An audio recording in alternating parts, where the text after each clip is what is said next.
Então, como eu mencionei, a minha dissertação ela está intitulada como Bioacústica e Ecologia Alimentar de Anfíbios Endêmicos da Mata Atlântica. O bioma Mata Atlântica, ele abriga cerca de mais de 50% das espécies brasileiras de anfíbios, sendo que dessas, 76% estão ameaçadas de extinção. Desculpa, 76% delas são endêmicas desse bioma. E 33 dessas espécies, elas estão ameaçadas de extinção. Além disso, diversas espécies desse bioma, elas estão classificadas como dados insuficientes. Esses números e endemismo, combinados ao fato de que resta somente entre 11% a 29% desse bioma, tornam a Mata Atlântica um dos hotspots de biodiversidade. Dessa área remanescente, 8,5% dela é de área protegida, mas só isso não é o suficiente para a conservação dos anfíbios, uma vez que cerca de 10% dos anfíbios tendem a ser extintos em até 50 anos na Mata Atlântica. Então, dentro do bioma Mata Atlântica, nós temos uma formação florestal chamada floresta com araucárias, que ocorre no sul do Brasil. Resta cerca de 2% da cobertura original dessa floresta. No Paraná, esse percentual é menor, é de 0,8%. E nessa região, os estudos com anfíbios, eles abordam principalmente riqueza de espécies, distribuição espacial e temporal de comunidades. E existe uma grande lacuna de informações sobre a história natural das espécies nessa região. A ecologia trófica e bioacústica, elas são partes muito importantes da história natural, principalmente em relação aos anfíbios. Com a bioacústica, a gente consegue obter informações acerca da comunicação das espécies. Os anfíbios, eles emitem diversos tipos de vocalização, como o canto de anúncio, o canto de corte, o canto agressivo.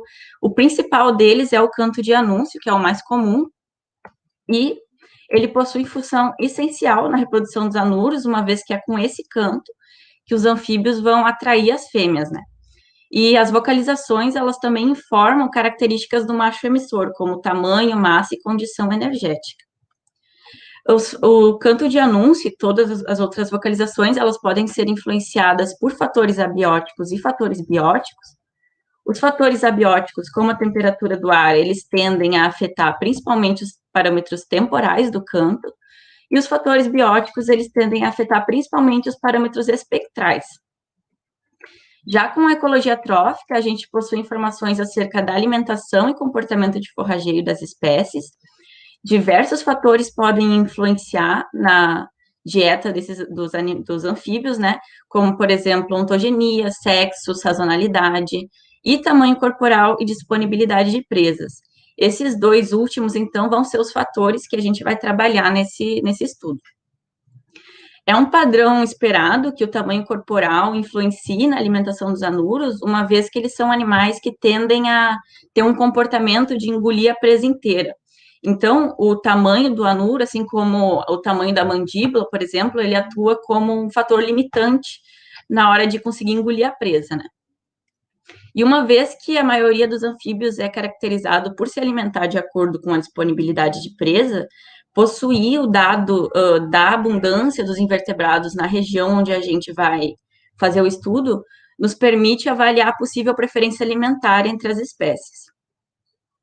Então, os principais objetivos da minha dissertação foram descrever a ecologia alimentar das espécies, avaliar a influência da disponibilidade de presas e o tamanho corporal na dieta, descrever a vocalização das espécies e avaliar a influência da temperatura e tamanho corporal na vocalização.